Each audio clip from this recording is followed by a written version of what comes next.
All right. Hi, my name is James Andriella, and you are listening to the third episode of the Back to Human podcast. Today, the topic will be something that is probably one of my favorite things on the planet. If you've been following me on social media for any period of time, you would know that I am a huge fan of raw milk. I actually have some next to me today. I'll be consuming it during the show.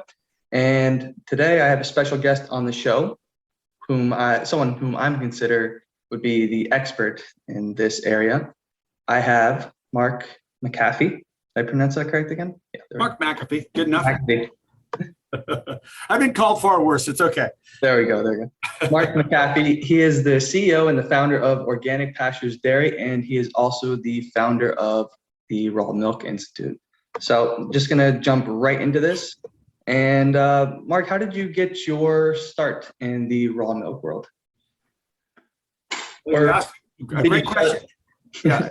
What were you doing before raw milk? How did you get into this? I was a certified paramedic for 17 years. I was a medical educator for the Fresno County Health Department, taught paramedic medicine, and did everything you can imagine in the paramedic world. I was on a helicopter rescue team, SWAT trained. I mean, the whole paramedic world, 24-hour shifts, 15,000 paramedic calls, delivering babies, heart attacks, gun shootings, the war in medicine. I was there. So I did that from when I was 20 to 37. But when my grandparents passed away in the mid-90s and left 1,000 acres of prime agricultural land for my brothers and I was the only one that was actually interested in farming. My brothers had not been involved in farming. I'd been doing hobby farming all the while. I grew up on a farm. And so my dad was a farmer.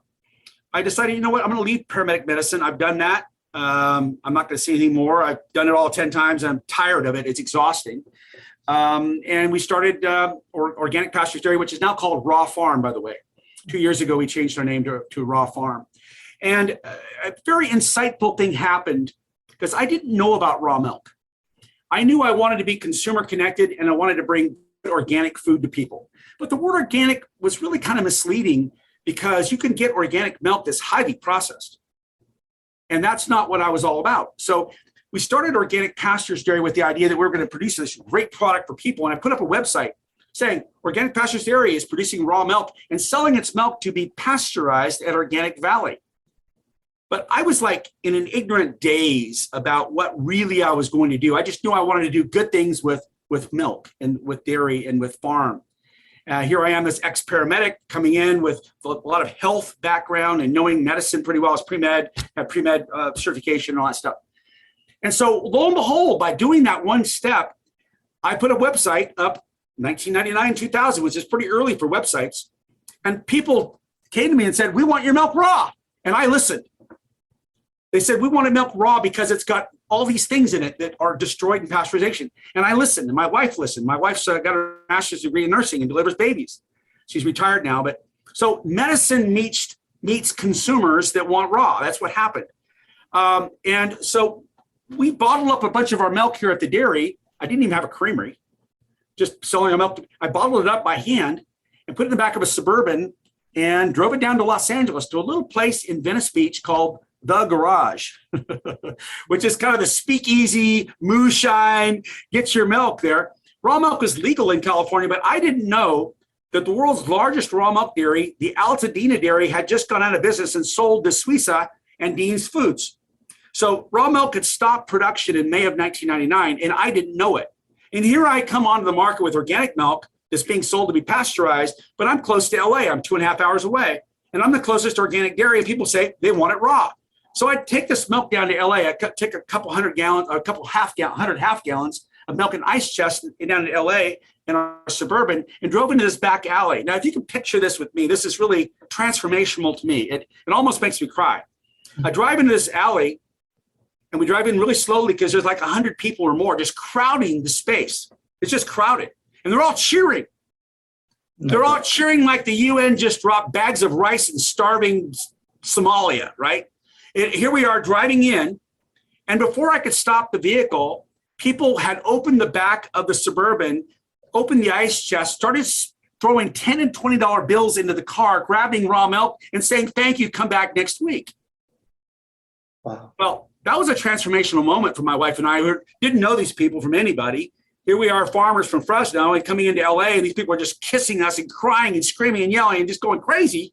And there was some interesting thing that happened because a gal came in a little late, and she says, I have to have this milk because I have a child that has a seizure disorder, and this raw milk with its fats keeps that seizure in control.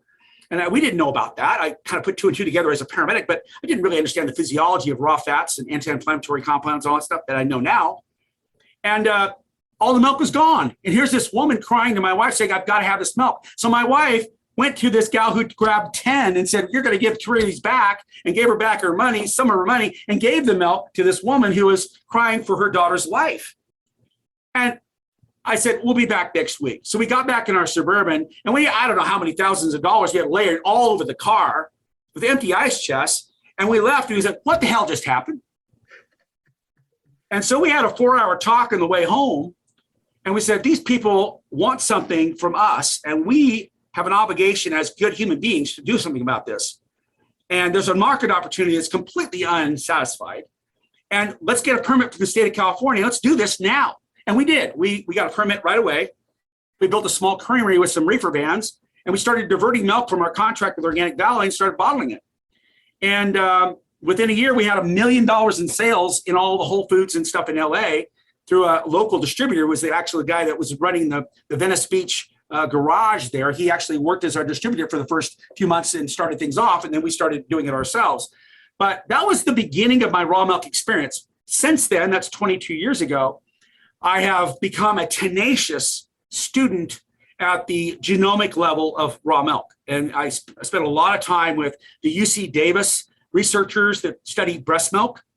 And I know enough to get myself in a lot of trouble, let's put it that way, in terms of the knowledge about what makes the milk. This incredible matrix of life, with the first food of life that builds immune systems when one didn't exist before in a newborn baby when it's born.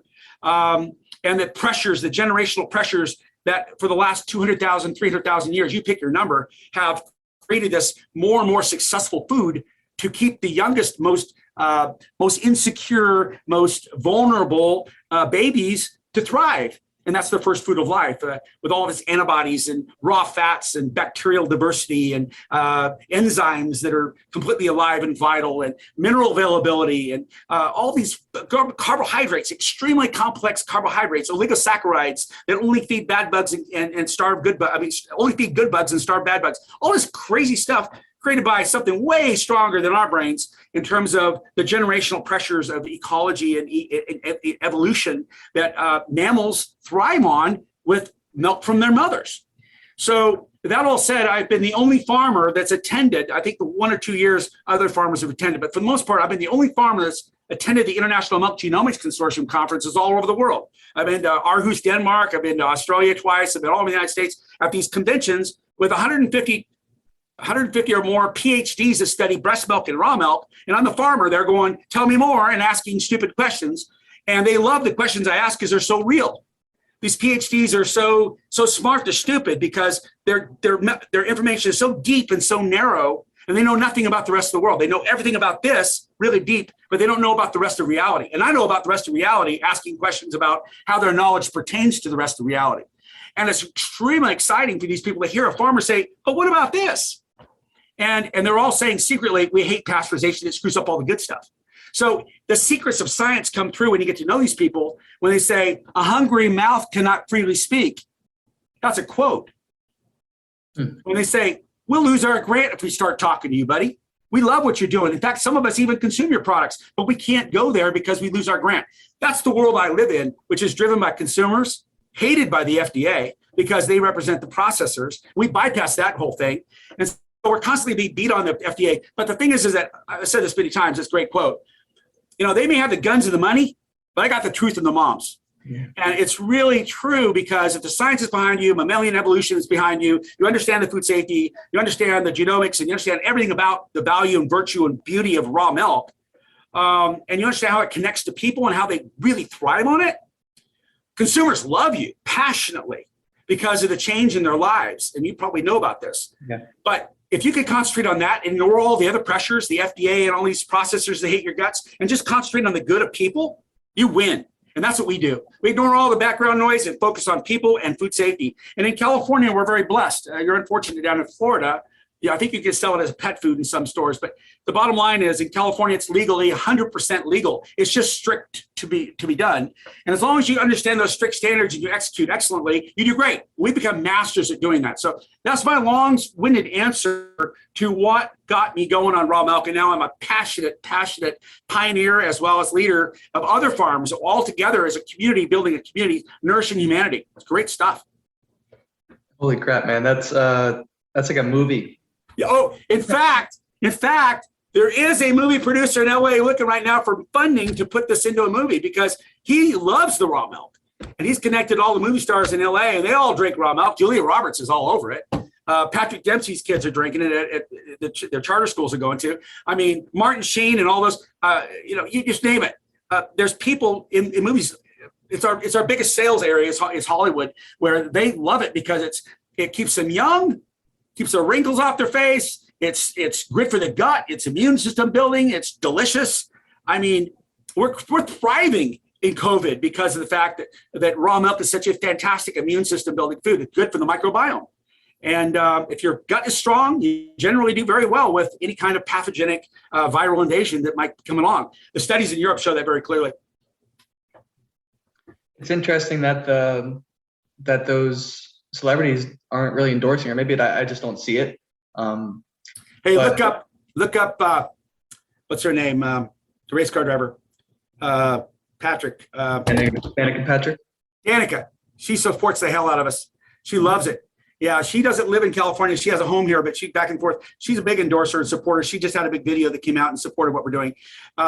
There are celebrity and more of a blogosphere influencers.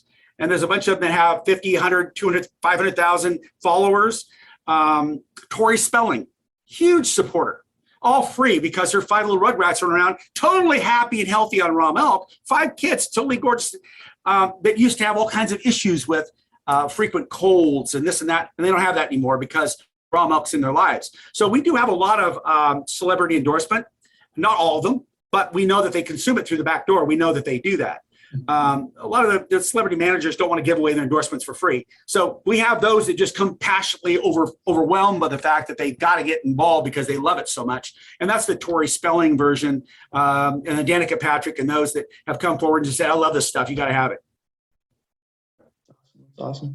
Yeah. And how you were describing like the speakeasy type situation down here in Florida, as you mentioned, it's kind of hard to come by, or it can be sold in stores as pet food. So when I purchase the raw milk down here, it is labeled not for human consumption. But yeah, you don't look human, buddy. You look like 4-legged. It's all good. There we go. Yeah, I'm an animal. You're an animal. But it's amazing because I could totally imagine if only the public down here like knew what raw milk could do for you, then they would be storming at least the market that I go to. Like they'd probably be out. They'd be out of the raw milk that's down here. There's no question that we have a saying around Raw Farm and around Raw Milk Institute. I really believe this to be true, that you don't sell raw milk, you teach raw milk. When people start to understand the innate and adaptive immune systems, the role that food plays, the role that the diversity of bacteria and the food that feeds that bacteria in your gut, and the fact that we've run into become a monoculture bacteria in our country and dominated by yeast because of sugar, our guts are not well. And that brings on autoimmune diseases and allergies and leaky gut syndrome and just a litany of problems ending up with literally colostomies and Crohn's disease. I mean, that's kind of the culmination of it, or death. And those that understand that you nourish your gut with good whole food that feed the diversity of good bacteria found in that food and other influences. And you know what? You start having a different life. You start having a different life that's resistant to most pathogens, not all, but most. It gives you a fighting chance to adapt and build antibodies. It allows you to become more elastic and adaptive and resilient because your gut is working. Hippocrates said 2,400 years ago, he said, let food be your medicine and medicine be your food, and all disease begins in the gut, And it's really a true statement that modern science is just beginning to understand through the Human Genome Project and other things, and the Human Gut Project, the Human Microbiome Project, that show that diversity of bacteria and the food to feed it reduce inflammation big time. So if you have whole food nutrition and diversity of bacteria, that equals decreased inflammation in your body. And inflammation drives chronic infection and chronic disease processes. So chronic disease processes is really what's getting us in America. And that and shootings and trauma, that's not good either. But the bottom line is acute disease is generally not what's getting us. It's chronic long-term disease, the diabetes and the obesity and the heart disease, the inflammation stuff that's driving that. If you get rid of that, you start living a lot healthier. And you also have to get some sunshine, love, and a little exercise. That helps a lot too. But we're missing the whole food part. At least many parts of our society are. There are those that are tuned up a little bit more and are connected more and are driven to have a healthy life. They're starting to do this regardless of the not available food. They're making it available. They're going out and finding it. In California, it's easy to find. It's 350 stores and top seller. It's doing great. Other states, it may or may not be a top seller. It may not be effectively produced enough to get it out there. And there's other states it's illegal in pet food or a herd share program. In Virginia, great example, illegal raw milk sales. The world's largest herd share program with over 1,400 members on one small dairy. That's a herd share program where the owners are actually the consumers and the dairymen's working for the consumers delivering the milk. And they're selling like crazy at $12, $14 a gallon. That's in Virginia where raw milk's illegal. So where there's a will, there's a way. And in America, we do have some freedoms, but at the same time, the people that stand in the way of the freedom are generally the processors. So when you go to the legislature to try to change the law, guess who shows up? The processors and the FDA, not people. People want it. It's the processors that want to keep their dominant market share, which is eroding, by the way, at 2 to 10%, depending on which markets you look at. Where raw milk's going up like crazy at 10 to 20 to 30%, depending on which market you're looking at. Our last week, our sales in LA were 38% higher than the previous week that same year ago. So week over week, year over year, 38% increase in home health sales. That's just huge. It's almost unsustainable because we're having to really grow and do some dynamic things to keep feeding people. But that's the beauty of what's going on here is when people get educated, they tell other people. And the people say, this is great stuff. I don't have lactose intolerance with this. It's easily digested. And it just becomes literally viral. I remember as a kid growing up that anytime that I would consume dairy or even go to like the restaurants, the chain restaurants, and they would use the heavy creams, whatever it may be, I would be running to the bathroom right afterwards. And honestly, I stumbled across the raw milk that I'm consuming now because a friend brought me to a local farmer's market and something just told me to buy it. But at the time, I didn't know the benefits of it. I kind of just drank it, and then it felt so good that I was like, I want more and more and more. Even though it was expensive at the time, I honestly could not afford it.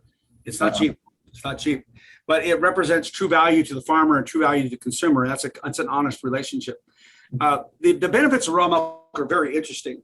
They're very broad. When you think about Hippocrates saying that all disease begins in the gut, well, if you straighten your gut out, all diseases are affected, more or less in some people more than others, depending on what their physiological makeup is. But the bottom line is very good for the immune system.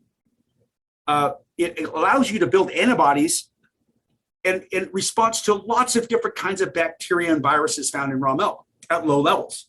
So your body's exposed to many, many different things that are microstressors, which builds your immunity to a broad range of things found in your environment. Fantastic, very adaptive. Versus pasteurized milk, which is basically sterilized, not completely, but mostly, which the bacteria have been obliterated. They've been basically lysed, and their internal cell contents exploded out of them by heat.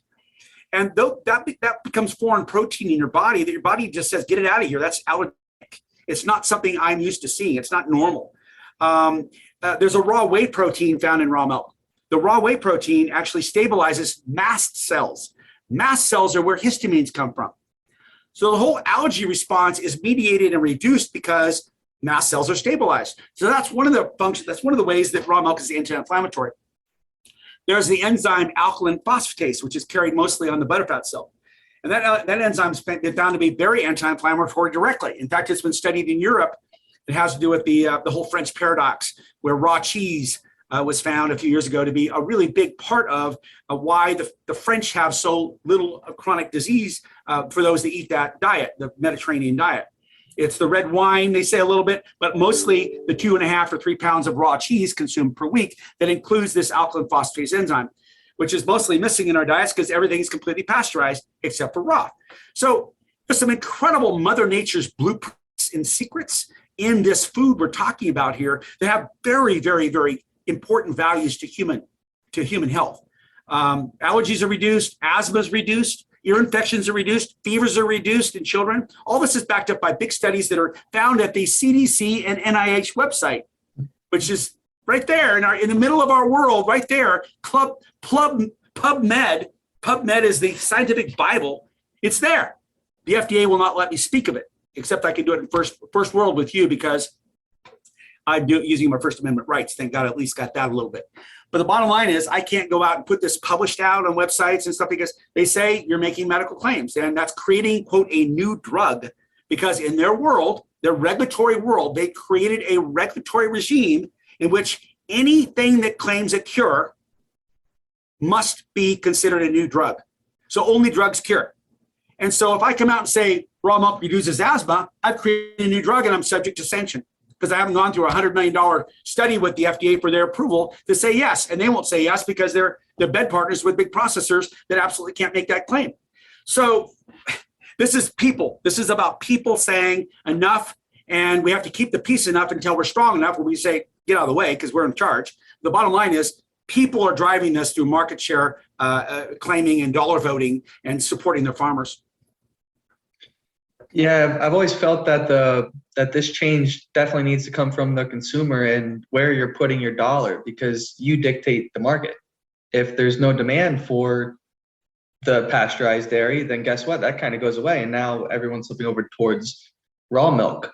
But I definitely think that one of the biggest hurdles here is the education aspect or the fact that a lot of people have received a lot of misinformation. And this starts from a very, very, very young age over here. I remember going to elementary school and in the breakfast line, they give you that, I thought it was like rat milk back in the day. I remember joking with my friends, but like the pasteurized chocolate milk, and the kids are just consuming this from a young age and the parents don't know any better.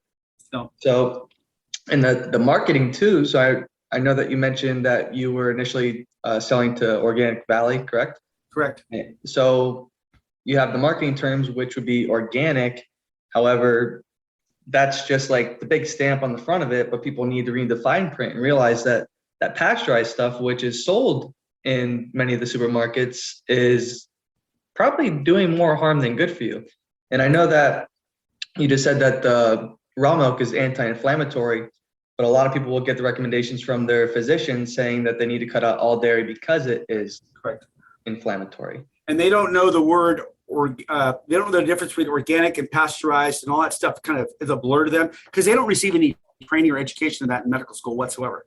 And so you have to dig deeper to understand that organic is a production practice on the farm, but it doesn't really drive what happens at a processor. They're using conventional processing practices for the organic milk that gets to the processor. They're cooking the living hell out of it, even higher temperatures to get longer shelf life. So it's obliterated. It's completely denatured and destroyed. So all the organicness, all of the biological activity of it that was wonderful on the farm is now destroyed. So the organicness of it, the life of it, the bio of it is really pretty much decimated. And then it's also homogenized and standardized and everything else. So the rawness, which is the living part, the enzymes and the proteins that are not denatured and all the building blocks, the amino acids, fatty acids, all these things that are changed by homogenization and pasteurization are fully intact. We often say, why would you ever take a blood transfusion of a pasteurized blood? Would you ever think about, having pasteurized blood injected you? No, it would kill you. So the bottom line is the same kind of thing with raw milk is it's literally a fluid that comes from a mammal's body into yours, and it needs to stay in its purest form. And when I say pure, I mean clean and living and whole and active and biologically intact. And if you do that, it has a genomic effect on your body, big time. That's very, very powerful. And it scares the living hell out of the FDA and processors because they can't follow us without paying farmers a lot more, and without being honest to the farmers, and without actually speaking of the Human Genome Project and the the Microbiome Project, was talking about bacterial activity and how the bacteria cell, they share at the genomic level, the cellular level, the genome data, the DNA gets shared between bacteria and human cells back and forth like crazy. They don't want to talk about that, even though we spent $4 billion to discover that back in 2004. Took 12 years to figure that out. And by the way, the Human Genome Project was not done by the NIH. It was done by the DOE, the Department of Energy. There was some activity from other universities, but it was done as an investigation to find out what happens with soldiers on submarines near nuclear reactors and submarines. They were concerned about the genome, the genomics, the DNA of soldiers and sailors. And then there was medical interest. But the bottom line is, they found out that, yeah, there's 23,000 genes from mom and dad. That's true. That's what makes the shape of your body. That's what makes you look like you. But the function of your body, literally 95%, there's argument whether it's 70% or 99%, there's people arguing back and forth, is actually the genome is fulfilled by the bacteria that's transmitted in birth, the birth canal, transferred by bacteria coming from mom's breast milk, the environment you're in, the food you eat, the food that you eat, and the supporting what kind of bacterial life in your gut, all those things, and the bacteria you have in your body complete your genome. So the 23,000 is literally a trace amount. It's 5% of what you are genomically, and the best of it is completed by the environmental exposure you have internally and externally in this life. That's very uncomfortable for people to understand when you are making money on selling antibiotics. It's very uncomfortable. The more antibiotics you have, the more decimated your immune system is. And we know this from antibiotic-resistant infections killing people. We know that the most disruptive thing that's happened in medicine in the last 25 years has been fecal transplants. In fact, you've got somebody in an ICU that's going to die for sure in the next 24 hours from C. diff, Clostridium difficile. And what do you know? The doctor says, I'm going to get creative here. And he gets a fecal sample, a big old bunch of poop from a healthy nurse who's eating well and exercising in great shape, puts it in a blender with sterilized saline and flushes the lower gut with it. And that 92% of the people thrive and survive, and they were going to die. That is really disruptive to the fact that medicine has been focused so much on what can we kill or cut out to make things healthy versus what we can eat to change the biome. And we're very early in how we can actually do better with this. But I'm just saying the radical pioneering thought that, in fact, feces will save lives by completely flushing the lower gut and displacing all those pathogens that are in there because you killed them all with antibiotics and you made this mess, and actually flushing it with a healthy fecal biome that actually resets your clock a little bit and saves your life. Wow. I often say, think of your mom and dad is giving you hardware, but the bacterial world and viral world gives you the software. And that's what drives us, because without your software, you actually become autoimmune messed up and you actually get all kinds of problems. So make sure your software is running properly by consuming whole food nutrition and preserving your gut to drive your health. It's really important. That's just a foundational, fundamental thing. You add on top of that exercise and sunshine and a good mindset and emotions and love and all the other things, and you're going to be in good shape. But that's not where America is right now. We're way off that track. It's funny. Everyone's so focused on everything being sterile. Yeah. Like, they want everything to be super clean. And granted, obviously you don't want like sewage or anything in your raw milk or in your drinking water, but that's good for shelf life, but it's not good for gut life. Yeah. And that's a processor's dream versus a consumer's need. And the farmers that start listening to consumers start talking about what the consumers need, because that's what they're told they need, because the farmers are connected to consumers. The processors don't listen to that. They're listening to throughput and shelf life. They're not really looking at the consumer too much because it's too inconvenient. It's too hard to say, I don't know how I can address that need, so I'm going to stick with shelf life. How do I have a biologically diverse food that's whole and unprocessed when I'm collecting milk from 100 different dairies and God knows what is coming in there? I got to cook the hell out of it.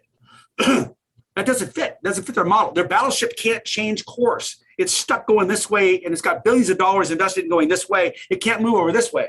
That's why I feel so darn happy that my market is really protected, because anybody that would want to take it would have to say everything they do is wrong. And they have to then take on a new world. And I've talked to these big processors and said, you're really safe, buddy. We can't even touch you. Job security right there. Pretty cool stuff, yeah. So how did the whole pasteurization process even start up then? Why did it begin? Great question, James. In the 1880s, let's think about it. People loved their cow and their goat to get milk from in the 1700s, 1600s. In fact, the stories about Jamestown in the 1600s said that you had to have a musket and a cow or you died. Everybody had a cow. Cows are everywhere because you could have milk today. You didn't have to hunt, fish. You had milk today, and old milk became cheese. And that was just part of America in its beginnings. The Indians didn't do that, but they ate organ meat and did some other things. But young pioneers, young pilgrims, young people coming to America brought cows with them and had muskets, and they hunted and fished, and they especially used raw milk, and they had raw milk to make cheeses and kefirs. That was part of the American coming from Europe. That was very much part of the European experience. But they were doing that on the farm. They were doing that with fresh, clean water going down a stream nearby. And they had plenty of grass to feed the animal. So they had good environment.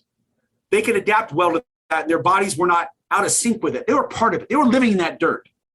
Now, you get New York, Philadelphia, growing up with millions of people living there, and you get people moving from the farm to the middle of the big metropolises, and they bring their cow with them. Well, what's that cow going to eat? They didn't have anything to eat. They just made a crappy mess. They pooped all over the place, peed all over the place, ate all the pasture that was there, and made a mud hole. And what was being made in those downtown cities was a lot of whiskey and wine, whiskey and breweries. And so they started feeding brewers, distillers grains to these cows, and the cows ate okay, and they produced a little bit of milk, but it was unsanitary. The cows are skinny and ugly, and the people that were making the milk had all kinds of problems themselves, including tuberculosis. Brucellosis was rampant, smallpox, yellow fever. It was a mess in these areas which didn't have sunshine and grass and clean water and no flushing toilets. So you had a sanitary, disgusting hole. And people were dying from raw milk all over the place. They were dying from other things too, because the water quality was horrendous. So what we had was the milk problem in these downtown areas. This has happened in 1870s, 1880s, 1890s. So a guy named Coit, C-O-I-T, was a doctor. He lost a son. He was a pediatrician. He lost a son to raw milk. He said, we're going to fix this. Raw milk's wonderful, but it's got to come from clean dairies. So he actually started the American Association of Medical Milk Commissions, the AAMMC. And for 100 years, that organization thrived. It thrived. In fact, Altadena, that dairy in Los Angeles, was the last dairy to be certified by the AAMMC that started in 1893. At that same time, a guy by the name of Levi Strauss, or not Levi, it was another name, Strauss, brought in the parboiler, which was a form of pasteurization from France, where they were using it to help assist making yeast with beers and wines and stuff. It would create sugar by pasteurization and eliminates bacterial competition when we make alcohol. And they used that. They didn't use it for pasteurization in France. They brought it into New York and started cooking this milk. And what do you know? Overnight, 90% fewer people died. People still died because the water quality was still horrible. But it was an easy way to render filthy milk to be relatively safe. It worked. So why would you worry about the quality of water, quality of the cow's health, quality of whatever, and at higher expense when you have to go out of town to someplace that's clean and green, and you have to chill that milk or it became sour overnight, versus just cook the hell out of the dirty stuff. And that's what happened. And that's a part of the true story. The raw milk became more expensive and more rare, and it was being taken to the Mayo Clinic to heal people. It was really a very virtuous food. And then you had the cooked milk, which was consumed by people because it was cheap and readily available. And that went on and on and on until about 1945. 1945, we didn't have any money. World War II had just passed. America had just beat the Germans, and we fixed the social problem with the nuclear bomb. And DDT was good for your skin, and smoking was good for your health. It was good for your lungs. That's where crazy 1945 was. And so we didn't really think about the gut microbiome. We didn't think about food. We just talked about cheap food and readily available and plant more and get bigger, get out, all those kinds of policies for food in America. And so raw milk was not on the top of the shelf to talk about. It was pasteurized, bigger dairies, ease of transportation, longer shelf life, all that great stuff, and commercial exploitation of cows. And so you have bigger and bigger dairies, fewer and fewer small dairies, and pasteurization became dominant because it was a perfected technology in terms of rendering milk, which was unsafe, to be relatively safe. And that's where we end up today, where you've got these massive dairy co-ops with dairies with 5,000 to 10,000 cows each. They don't worry about quality that much. They sell their milk, which includes pathogens, by the way, to a processor who cooks it really, really high temperatures, which renders it not the health food that it is in raw form. And you get long shelf life. You put a national brand on it, like Horizon or whatever you want, and you don't have liability because it's not going to cause people to get sick because of bad bugs. They get sick because it triggers allergies. It's hard to digest. It's inflammatory. The number one most allergenic food in America at the FDA website, look it up, most allergenic food, pasteurized milk is number one. Raw milk is not. It's the exact opposite. So you've taken this incredibly fantastic food when produced in a clean environment with natural conditions, with clean water and healthy cows, and you've rendered it to be pretty much kind of inert and inflammatory and hard to digest as a long shelf life, highly processed food. That is not raw milk. Raw milk is almost exactly the opposite at every trigger point. When you look at all the elements found in raw milk, they're all changed. So it's not really gut compliant. Raw milk is a fantastic food of life. It's the product of a million years or hundreds of thousands, if not a million years, of evolutionary pressures to optimize that next food for the next generation to assure that it's going to thrive and survive. And it gives everybody of every state in life, every age in life, some value, whether you're old, whether you're middle-aged, or whether you're young. Bone strength, dental stuff, gingivitis, Crohn's disease, allergies, asthma, diabetes, obesity, metabolic syndrome. I mean, you name it. Autism has a tremendous, the gut-brain connection is a really positive effect. Colds, viruses. I'm not going to be so brave to say it prevents COVID because I have no idea, but I do know this. It's very antiviral. In the studies done in Europe, it shows that kids that consume raw milk have a much decreased incidence of getting the flu. Well, guess what? COVID is a flu type. So I don't know what the science is ever going to show on that or whether we can separate that group to look at that whole thing. But I do know this. It's part of a strong immune system. So here we are. We're here at odds with the processors that basically want to run the show. And farmers are saying, nope, I want to serve community. I want to take care of humanity. So I'm a little bit passionate. I'm sorry. No, I love it. I love it. I've heard some of your previous stuff, and I knew you were really lively, so I was really excited to have you on the show. Yeah. So I actually know, I believe it was you, that you sent a letter to the CDC. Yeah. Yeah. And did you ever get a response from that? No. They go on and on. If you Google raw milk, the first couple of things that come up because they paid for their positions with Google is a CDC NIH warning: don't consume raw milk. Yeah. They talk about pathogens and this and that and the other thing. They don't talk about raw milk at a state level where it's legal to be produced, and they don't talk about BACS PCR, which is a rapid test for pathogens, and we can determine within 18 hours what bad bacteria there. And if it's there, you don't sell it. They don't talk about the scientific advances we have to assure that those with immune systems that are compromised are not going to get sick, they're going to get healthy. We haven't had a pathogen issue in our dairy in 12 years. We did have some initially, and they were a big wake-up call to me.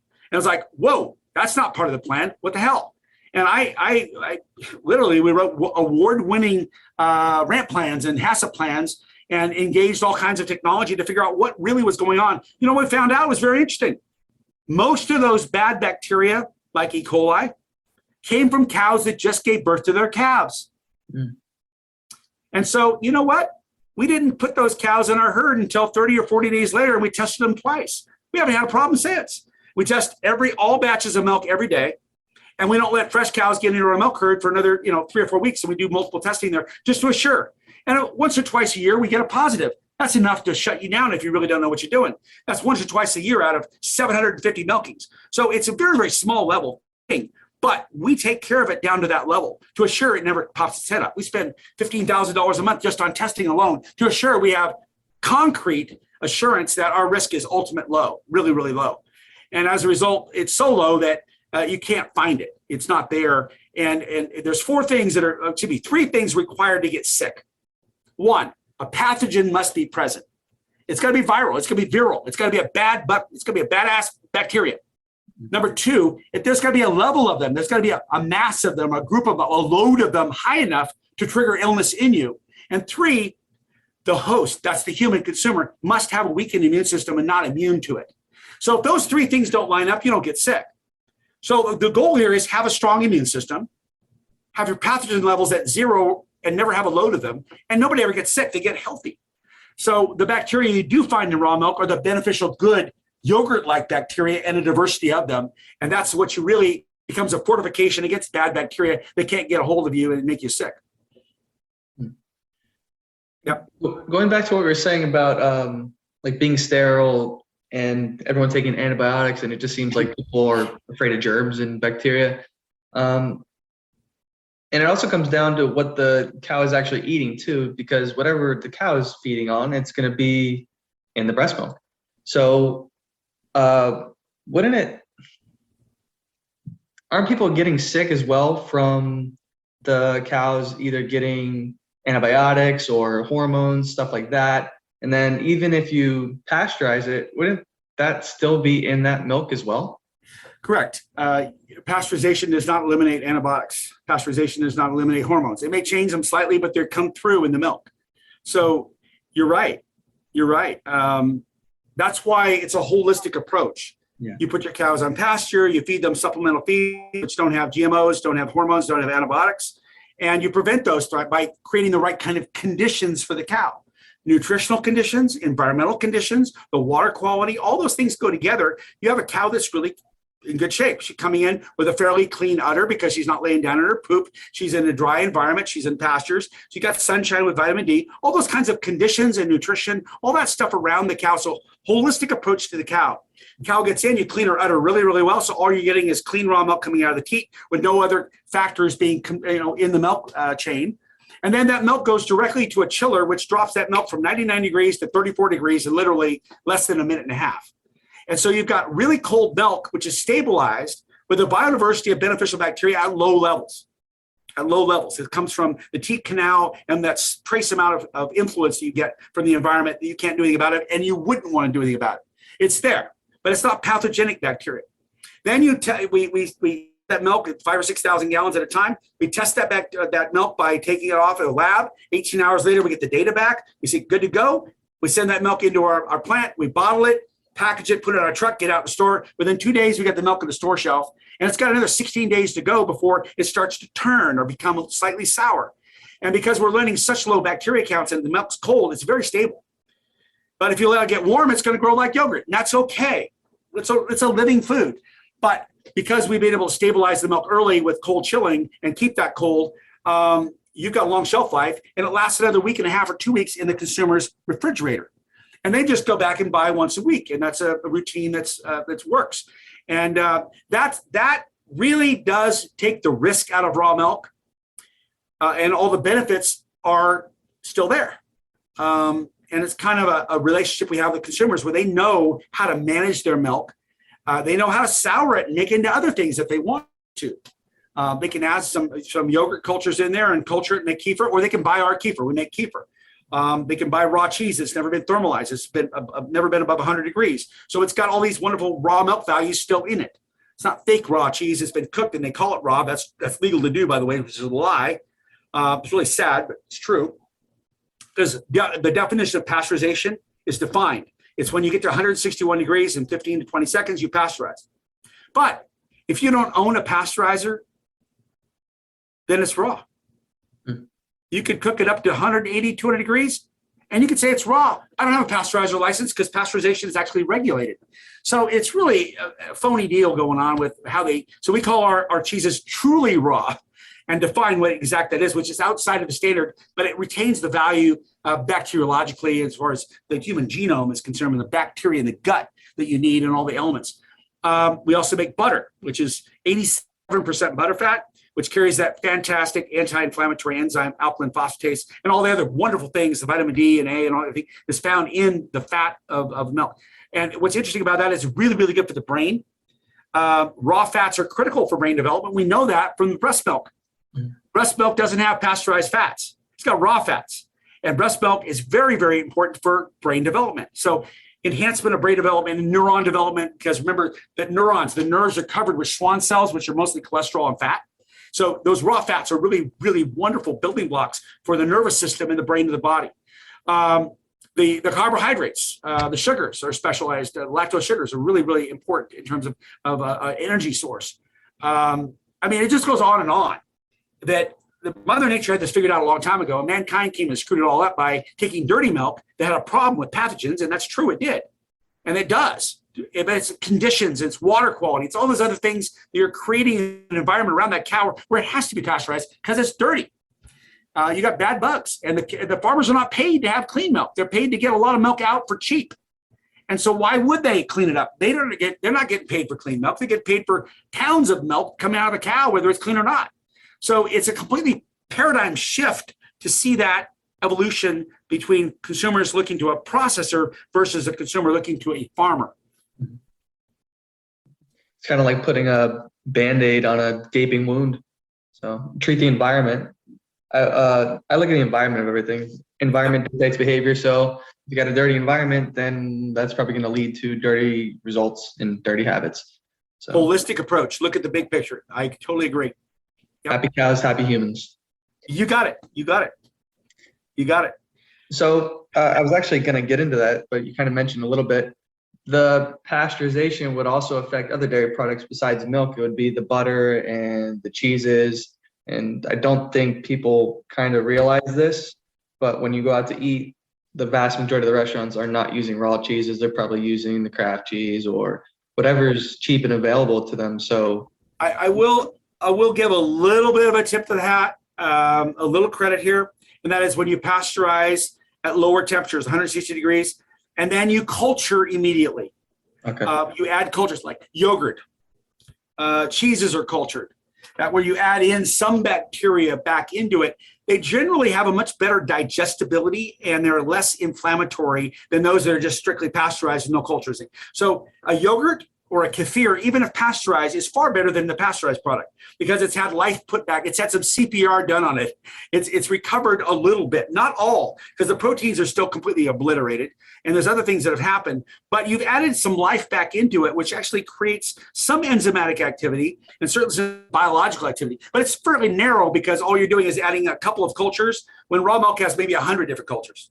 So to a certain extent, I have to give a little credit to the culturing post-pasteurization, which is a very important step. So if you can't get raw milk, you're going to want to get milk which is temperature as low as possible processing that's been cultured. That's had like the kefir. Kefir culture is added back into it after pasteurization, which is an important step that makes it better than just killed off dead stuff. No, cool. I definitely appreciate you stepping in on that one. Yep. So what about like things like butter? Like there's the Land O'Lakes type butter, or even like Kerrygold. I'm pretty sure Kerrygold is pasteurized as well. Does that they're all pasteurized. Some have some of the butters have actually been cultured, which is great. Which means they take the raw cream, they add cultures to it. They take raw milk, they pasteurize it. They spin off the cream. They take that cream and they add cultures to it. They add back Lactococcus cremoris and Lactobacillus and some other stuff in there, Thermophilus. And they put it in there and they allow it to ferment for a few hours to actually add some biological activity to it, which actually adds a lot of flavor, And then they put that in the butter churn and tumble it, and they get the buttermilk off, which is gotten rid of. It's a lot of whey proteins and things like that. And then what you've got is mostly butterfat left over. And that, if it's cultured, is certainly better than if it's just straight pasteurized. But either way, you're missing the alkaline phosphatase enzyme, which is very anti-inflammatory, and the vitamins have been depleted. So raw butter is not the same as pasteurized butter, but I would say cultured pasteurized butter is certainly better than pasteurized butter because you've added some life back into it with the cultures. Gotcha. Yep. Okay, that makes sense. Yep. And I think we were talking about this before I started recording, but obviously there's the shortages that people are experiencing throughout the nation right now, and I know that I've seen. Well, I have a baby on the way. Congratulations! Is that number one? Baby number one? Baby number one. Oh my gosh! How far along, and when's it due? Due September 25th. Got like another 2 months. Outstanding. It's going to be life-changing. You watch. You watch, man. Already has been. Not even here yet, but Really, really good. I'm excited. But something that I was looking into, God forbid, we weren't able to breastfeed for whatever reason, what would be the alternative? Because I know people are probably freaking out that they can't feed their kids with the shortages. So would things like either raw milk or goat milk be a substitute for human breast milk? There's a little bit of conflict on this subject, but I will tell you my personal experience dealing with literally hundreds of people in the last 20 years on this subject. Mothers that can't breastfeed for whatever reason, I'll divide them in two: ones that won't or can't, and those that are having difficulty doing so, that want to. If the ones that won't and can't, that's a separate crowd, and we'll just leave that alone. But the ones that are having difficulty creating breast milk that want to breastfeed, their breast milk production goes through the roof if they drink raw milk. Raw milk in makes raw milk out. My daughter, a bunch of her friends, people in LA, they started pumping, having difficulty getting milk production up after a couple of months. They started drinking a half a gallon of raw milk a day. Their milk production went up by like 50%. Very quickly. In every case, there hasn't been one that I've talked to that said, oh, my milk production, I engorged. So raw milk consumption by a mom to produce more raw breast milk is very, very successful. That's number one. Whatever you can do your very best to make sure that the colostrum, the first milk, is gotten to the baby any way you can, because that colostrum is not milk. It's actually antibodies. It's blood components coming directly from mom's bloodstream and her immune system. All the vaccinations she may or may not have, and or experience and everything is all there in the bloodstream. Those antibodies actually shifted into the past the lacteal glands into the tubules and come out of the teat or the breast, and the baby gets it. It's super important to get the first couple of hours or the first 6 to 8 hours of breastfeeding. Any way you can do it, that's really important. And if you can breastfeed for a couple of weeks, that's great.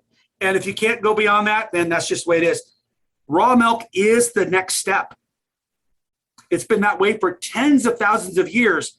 In fact, the Hindus said the cow is the mother of the universe. And the story behind that is if the mom dies, the cow saves the baby's life. And that can be done with goat milk or cow's milk, either way. It's fine. You could do some additional supplementation. There's some things that are needed, like additional whey proteins and things like that, which may be slightly deficient. But the bottom line is raw milk by itself is a very powerful replacement for human breast milk that pasteurized milk cannot do. Cannot do. In fact, the FDA and the CDC and everybody says, don't feed any pasteurized milk to a kid prior to 1 year of age. And the reason behind that is they do not have the developed digestive tract to deal with something that it's not colon complete. Pasteurized milk is missing enzymes, missing bacteria, which make enzymes, missing all kinds of things that the body has to come up with. And raw milk doesn't. It's whole and complete. It's there. It's ready to break down and be immediately assimilated into the body and fully nourished. So I know Jordan Rubin, he wrote The Maker's Diet. He had twins, and the mom could not breastfeed the babies. They went on whole raw milk from day one and thrived. So I don't like to say categorically it's the right thing for everybody, because I don't want to deal with the exception that somebody said, oh, we had a problem. Babies have problems. But the bottom line is, my experience with all the babies we've known where mom couldn't breastfeed, they thrived on raw milk. So something to think about there. So ladies, if you're concerned that Walmart is out of the formula, something to look into. We think that one of the reasons why our milk sales are through the roof in California is because of Abbott Labs' lack of breast milk formula. And the mothers groups out there are saying, get that kid on raw farm raw milk. We can't come out and say that, because the FDA would say we'd be making a baby formula and that's illegal. Or you'd have to go through a process to learn how to do that, and it's all pasteurized. But moms are getting together saying, the kids thrive on this. They do great with it. And for the most part, I think that's maybe a little bit part of why our sales have gone crazy, is because people can't buy supplement. They buy our raw milk instead and feed their babies and do great with it. Awesome. Yeah. So I know I got to back up. At least I like the raw milk. You got it. You got a backup plan. So say if, for instance, someone did cut out dairy based on either their beliefs or maybe their physician had told them to do so. and they try out raw dairy first time and it doesn't go so well. Have you ever run into that, or do you say it's just like too much too soon? We have. And the reason for that is the natural human gut we have in America today is not what we had 150 years ago. It's a highly changed set of conditions. We're born, lots of GMOs, antibiotics, lots of C-sections, no breastfeeding, sugar, very high sugar, lots of preservatives in food, completely decimates the lower gut. We have all kinds of chronic gut problems in America. Celiac, inflammatory gut disease, IBS. We've got Crohn's disease. I mean, it's just insane what's going on in our gut. Chronic diarrhea, it's just a mess. So where we are today, it's going to take a little bit of time to unravel and get back to something more normal and more natural and more healthy. So what we suggest is a whole food diet, kind of more closely aligned with like the Mediterranean diet, which has raw dairy in it, but it also has vegetables and has fermented vegetables. It's got a bunch of wonderful things in it. And so it's been shown to be a very good gut recovery food. Raw milk kefir is pre-digested. It's pre-fermented. Is a fantastic gut recovery food. Avocados are great.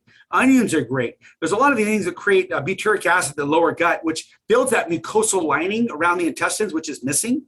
Mucosal lining, you have the tissues of the intestines and then the bloodstream, but inside the tissue of the intestines is actually the mucosal lining, which is not spoken about much, but it's a really critical place that houses the biome, the gut bacteria that actually does the work to break things down so your tissues can absorb it and take it into the bloodstream.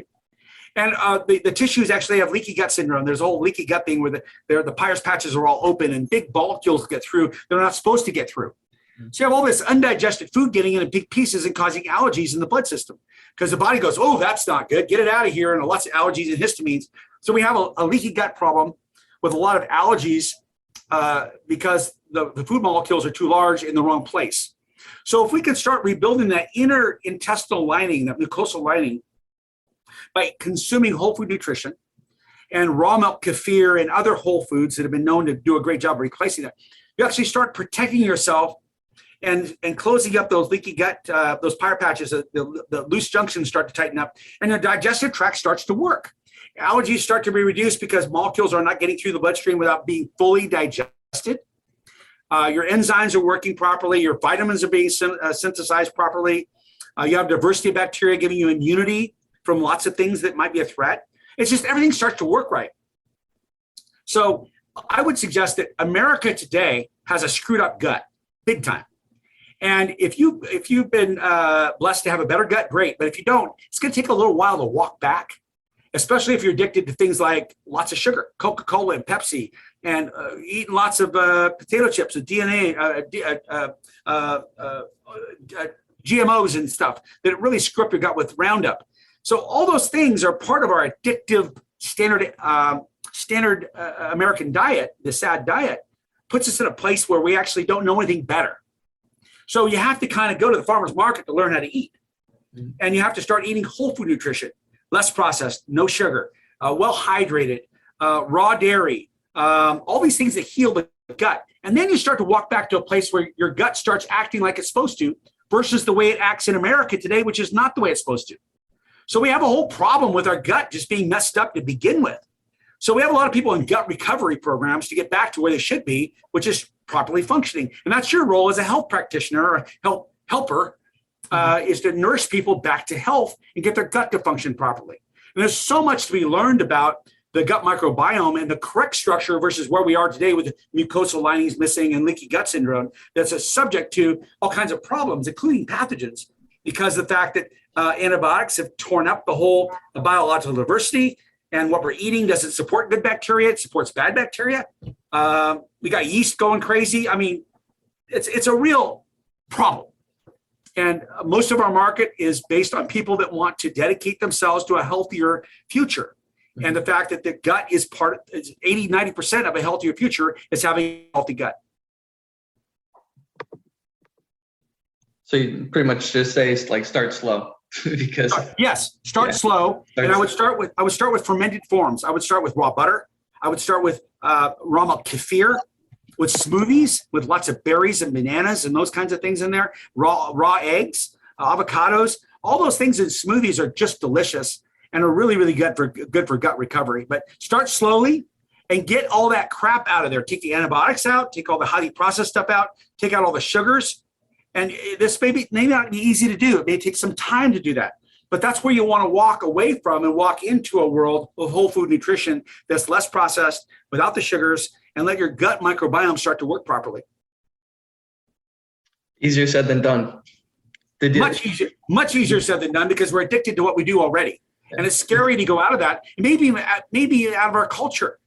Let's say you're fairly poor in a poor environment, whether you're black or brown or pink, I don't care what color you are as a person, but you may have a 7-Eleven store as all you got for food, right? You're really in a tough place because you don't know better, and there's no place to do better. And everybody around you does the same thing. Yeah. So you're destined to a place that's not so good. And that's really I was talking about earlier about the social compact you have with our country. And Europe has this different relationship with the citizens than we have here in America, which is kind of an exploitive, kind of oppressive kind of thing going on, where if you don't know better, you're just going to eat worse, and you got homelessness and unemployment and brain problems and all kinds of issues going on that some other countries in this world just don't have, or have at a fraction of what we have. And we need to redo that social compact. And that social compact is a reconnection with farmers too. Mm-hmm. Yeah, I can see that, because I used to do a lot of road trips, and then on the road trips, I would go through these small towns, and it's like they don't have anything. Like all they have is a Burger King, they have a gas station, and if you grew up your entire life there, you would never know any better. How would you know? You're innocent. You would not know. Your parents are like that. Your relatives are like that. You're like that. That's what you are.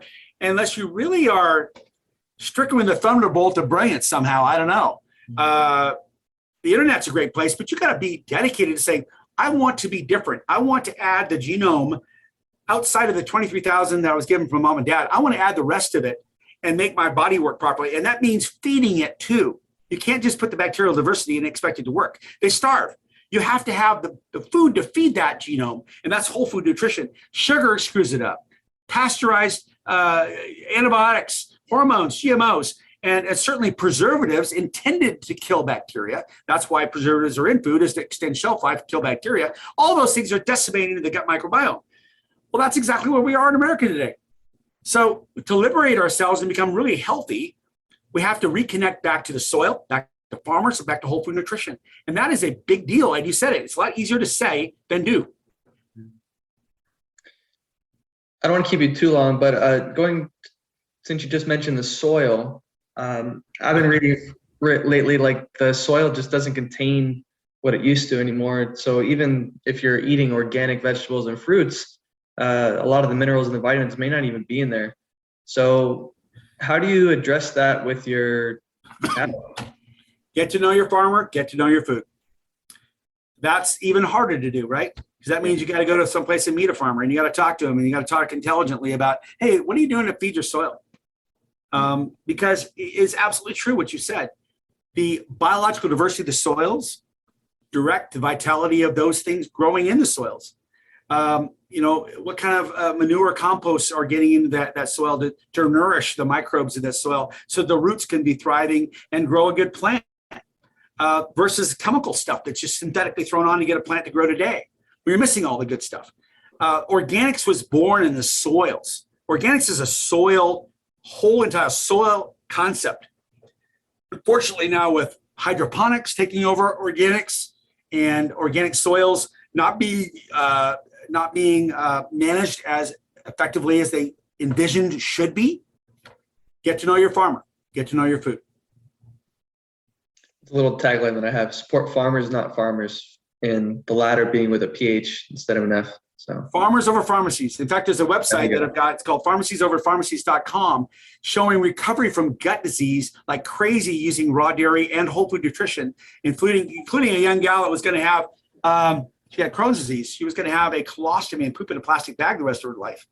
And she said no to that. She started getting on to bone broths, raw milk kefir, avocados, smoothies, all kinds of wonderful things. And she fully recovered in 6 months. No more drugs and anything. She's totally normal life. And she was having chronic, like 20 bowel movements a day and pain and weakness and laid up in the hospital on drugs and all kinds of stuff. They're going to rip out 12 feet of her intestines and put her on more drugs. And she said, nope. And she dived into a deep nutrition program and fully recovered in 6 months.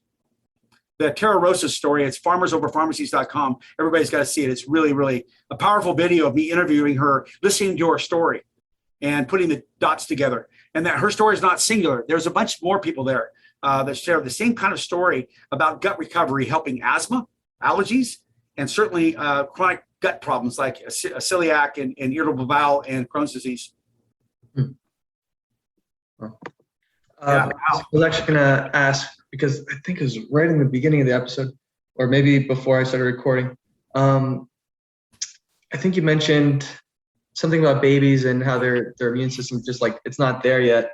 So have you seen people from like maybe vaccine injuries or anything recover fully, like from just a whole foods, raw milk, raw dairy diet? Let's look at this here. You got a baby inside of an amniotic bag, inside of a uterus in a mama, being fed by an umbilical cord from a placenta. The mom and the baby don't share the same blood. They have different blood, but the elements are transported across the placenta, and the baby has its own blood type, and mom has its own blood type, and they share across the placenta. Inside the placenta, in the amniotic fluid, there's very, very few bacteria. It's not sterile, but it's really, really pretty much a kind of a bag that doesn't have a lot of bacteria in it. It's a highly nourishing, salty solution of amniotic fluid. That's where your baby's sitting right now, swimming around saying, get ready to say hi to daddy. So that amniotic fluid breaks, and that fluid runs out through the birth canal. And the baby then, with the contraction of the mama, is pushed out head first through the birth canal, out through the vagina to the world. Through that space, the baby is exposed to the first bacteria of its life. That vaginal birth canal bacteria is incredibly important to be slathered all of the baby into the baby's mouth. The baby takes its first breath. The baby gets put on the mother's breast and starts to suckle flesh to flesh. That's what the most modern birthing facilities should be doing in a non-C-section delivery.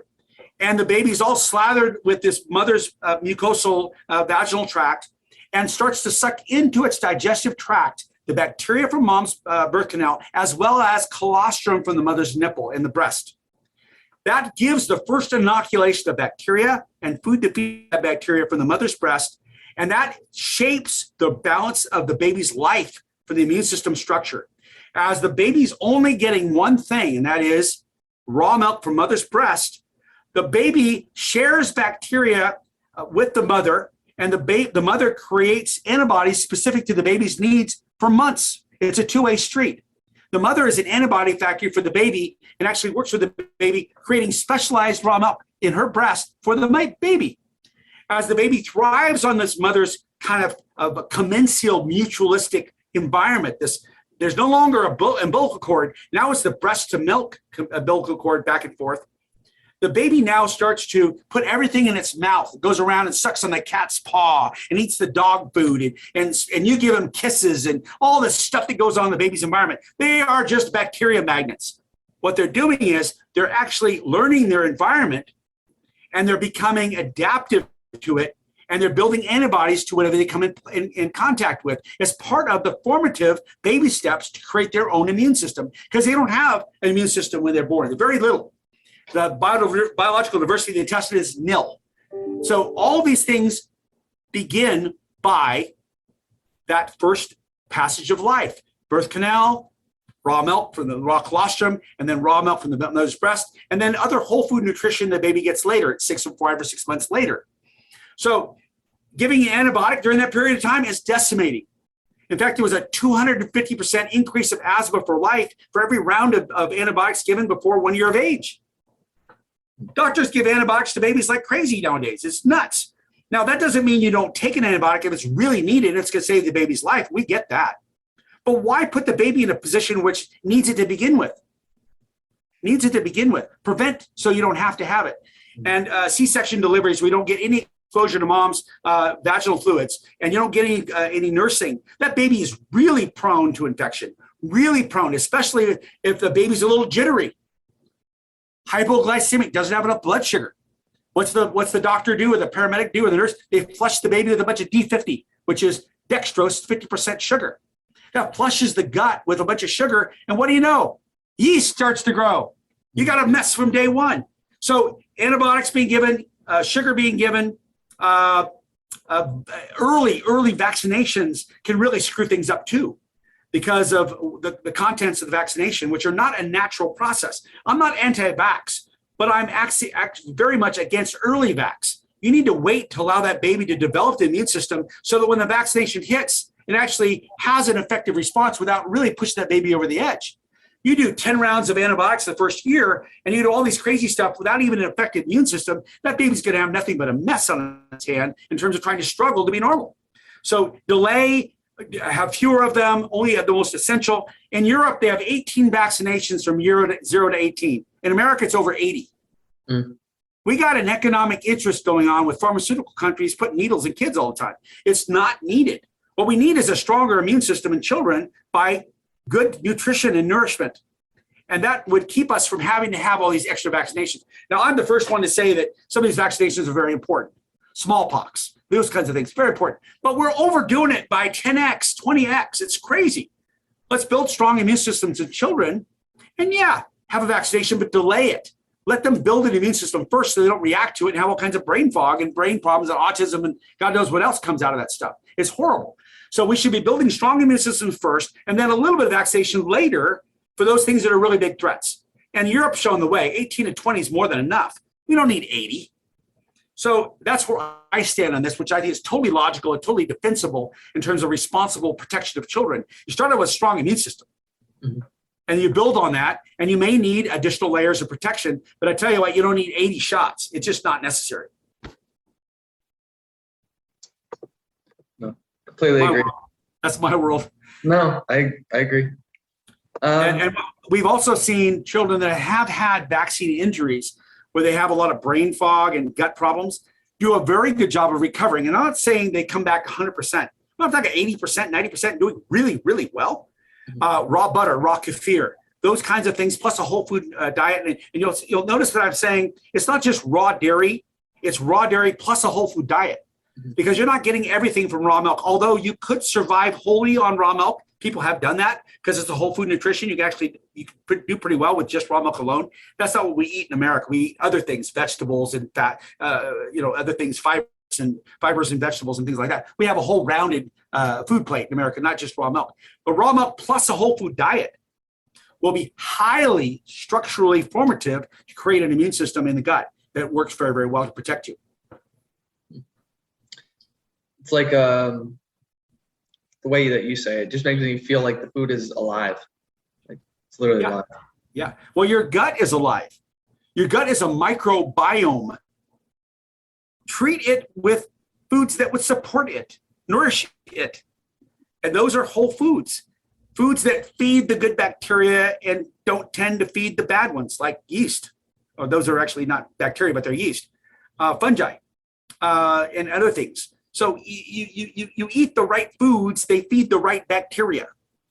And you eat the right foods, you actually seed in the right bacteria. Like raw milk kefir is a fantastic feeding and seeding process to seed in and colonize the gut with the right bacteria so the microbiome actually functions properly. It actually is a living environment versus a semi-dead waste dump. That's just inflammatory with all kinds of lesions and inflammations and ulcerations and leaky gut and a Crohn's environment, right? Yeah. That's what's going on. Almost treat it more like a compost pile instead of a trash can. Exactly. And a compost pile is it's a mother culture kind of a humus creating, microbiologically diverse, active environment that breaks things down into little things that you can absorb and use. A compost pile is exactly how you should treat your lower gut, with whole food nutrition being the compost elements. Once I understood that concept of like the gut-brain axis and realized that a healthy gut leads to a healthy brain, that made it so much easier for me. It's not even like temptations anymore. I may be stricter than other people. I don't even like cake. It's just me. I'd rather not because I feel like crap the next day. And it's like for that instant gratification, it doesn't make a whole lot of sense to me. So I may be a party pooper to some people, but it just is what it is because it doesn't logically make sense to me. I know that whatever. If you're 95% in a great place doing a really good job, you can actually have a little sin once in a while, have no effect on you. But it's the people that get off the bandwagon that really have trouble. You've got to be 95% into this thing, and you got to be into it because you believe it. And you want it. You want healthy children. You want to be healthy and live a long life yourself. The blue zones around the world that people live to be 90 to 100 years old without chronic disease, they give a lot of good examples of how we should be living in our lives a little bit more. Yeah. The blue zones have a lot of educational resource there to emulate. So I have one last question for you, Mark. Sure. And it just came up because I imagine throughout my travels, and could you ever see the raw farm milk or any products in those like really rural areas throughout the States? Like I imagine Tennessee. Could you imagine it in gas stations or convenience stores?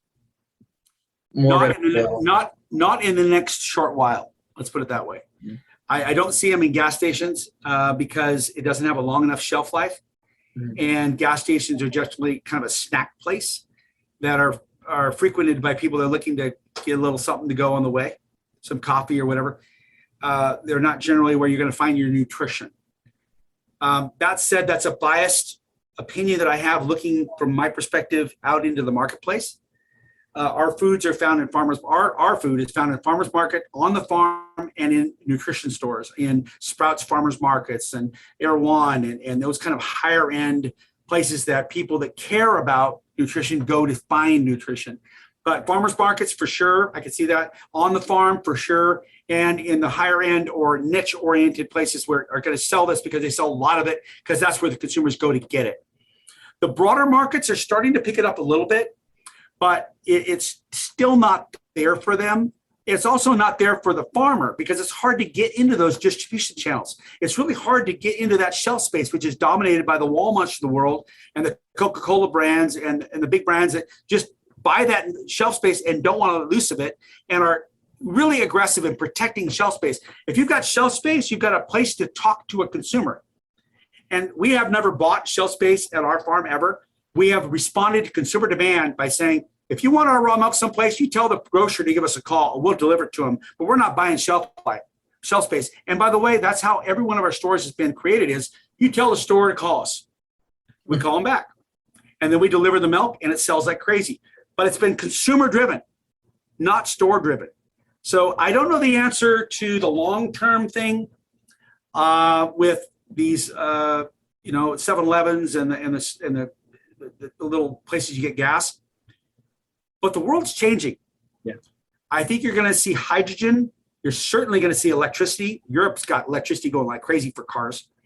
You're going to see that it draws people in to have these kinds of products because they're looking for them. So you may not see raw milk, but you may see raw milk kefir smoothies because they have a much longer shelf life. And people, when they go to nurse their car with electricity, they're going to want to nurse themselves. So I see that with a longer shelf life, but still have all the activity of something raw, being something happening 10 or 12 years from now, or maybe even later, I don't know. But I can see that happening with people being aware and the awareness becoming more and more acutely important in people's lives that they realize that they know better. If they know better, they can do better. And when that happens, the demand will change. And you'll start seeing products show up at places where people are wanting to nourish themselves. So I don't know what that all looks like. I just kind of see a foggy haze of maybe a reality like that happening. Mm-hmm. But I do know that the world's changing right now a lot. There's a lot of people pissed off. There's people that are upset with pharmaceuticals. They're upset with big petrochemical companies and the issue of inflation is taking advantage of people. And people are upset and wanting to find the truth and settle down and listening to influencers. And Europe's got a thing going on and we don't. And we got stuff going on, they don't. It's just the world's very, very dynamic right now. And raw milk's part of that dynamic change. So it's making a very positive impact. It's changing farmers' lives. It's reconnecting them back to people. It's funding them properly. It's paying them well. And consumers are getting tremendous value from it. So that dynamic right there is very, very acute in its own change by itself. But more and more change, I think, is going to occur. And I think the more adaptive we can be and the more resilient we'll be, the better off we'll be. The whole climate thing going on with the heat going on and fires going on, there's a lot of looking at ourselves and saying, wow, there's a lot of change. What do I need to do to adapt to this new environment? Because it's changing. Am I going to change, or am I going to become extinct? So we have to look back to see Mother Nature's blueprints to understand what we're made of to begin with, to understand how we can change and what change will be vital and important. Awesome.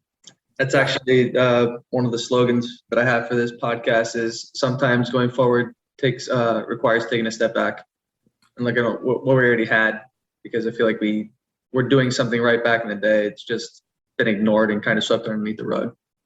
So you're correct. You're correct. And understanding where we've been, and especially the genomics of the history of mankind and what's nourished us, what's built strong immune systems. Understand the most modern pioneering science that we actually have now, but don't talk about because it's very inconvenient. Bring that forward, put that together with Mother Nature's blueprints all together. What does that mean? What does that look like?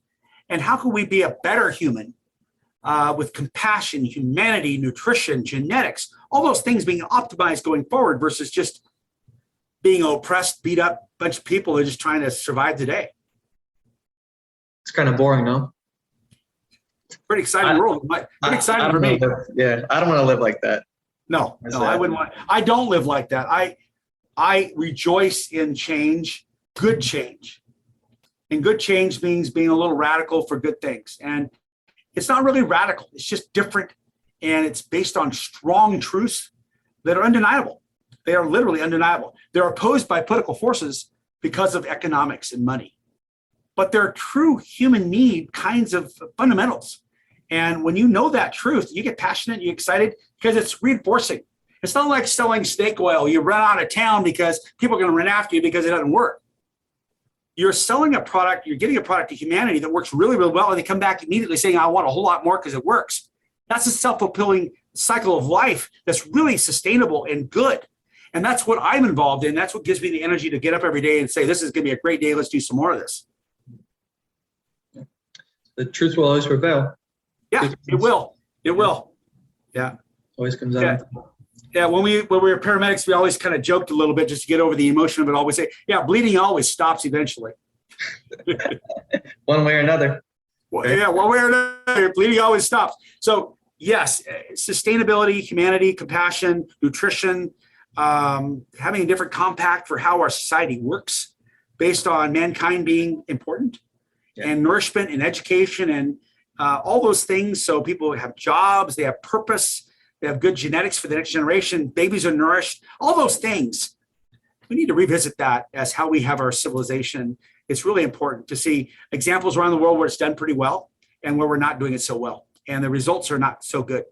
Yeah. Well, be the change you want to see, right? That's it. Be the change you want to be. You want to see. Be the change you want to see. Yeah, exactly. Well, I think you're doing it, man. I love it. You went from saving lives in one capacity to now saving lives through nutrition. I see it that way too. And it gives me incredible purpose to know I'm 60 years old and feeling great, healthy, and knowing that for 17 years I learned about kind of the underbelly of society and humanity, responding to everybody's 911 call, for better or for worse, and whatever it was ugly. And there was a few pieces of pleasure delivering babies and stuff. That was fun, and saving lives. That was kind of cool. But for the most part, it was kind of an ugly experience. But now we get to impact everyone holistically to prevent most of what I saw for 17 years. And that's really exciting to be part of that. Yep. That's your calling, man. I could definitely see it, especially with how passionate you are. All right. Awesome, Mark. Well, Mark, it was an absolute honor to have you on the show. You're a wealth of knowledge. And where can people find you? So I know you have the Raw Milk Institute. You also shared the Farmers Over Pharmacy. Did you say that was your website? FarmersOverPharmacies.com is my website. I don't have a lot of activity there. It fits in spurts. I do like 10 or 12 really good video presentations there that are worth listening to. Raw Milk Institute is basically a scientific place that I spend most of my time because we train other farmers around the world to produce raw milk like we do. We don't hold secrets. We share this with everybody. There's 32 farmers now across North America and Canada and UK and Australia that have been certified by Raw Milk Institute. We've trained over 1,000 farmers. Not all of them gone through our certification process, but they've all been educated, and they're all doing a really good job taking that next level to produce raw milk for humans versus the processor. So most of my activity is done kind of on the board of directors and kind of directing the fingers of how that whole education thing works out through Raw Milk Institute. We've actually become the official raw milk training agency for the state of Montana. We are being asked to do training for states that don't know anything about it. We've been asked to come in and do it as a nonprofit. So that's a big thing, Raw Milk Institute. And then Raw Farm USA is my for-profit thing that I don't really do a lot with there because I get in trouble with the FDA. But my daughter, Kaylee, runs all the social platforms and stays within the white lines so we don't get in trouble with the FDA. But I do most of my radical work at the farmersoverpharmacies.com and rawmilkinstitute.org. Awesome. Okay, I love the radical stuff. I do too. It's not really radical. It's just truth-telling, and it's just education through using the best science. And it's all NIH. It's all PubMed. It's not something that's outside of the government's purview. They know it's there. They just don't want us to step on the pharmaceuticals' toes and replace pills. Mm. Oh, awesome. Well, Mark, again, it was a pleasure having you, man. Definitely hope I can have you back on in the future. Please invite me. Please invite me. I never turn down podcasts. I think they're wonderful. And they're very important to have mentors like yourself taking this message and doing what you can with what I've shared with you and just doing better going forward. So thanks, James, for having me. I appreciate it very much. Thank you, brother. Okay, bud. Take care. You bet. Good night.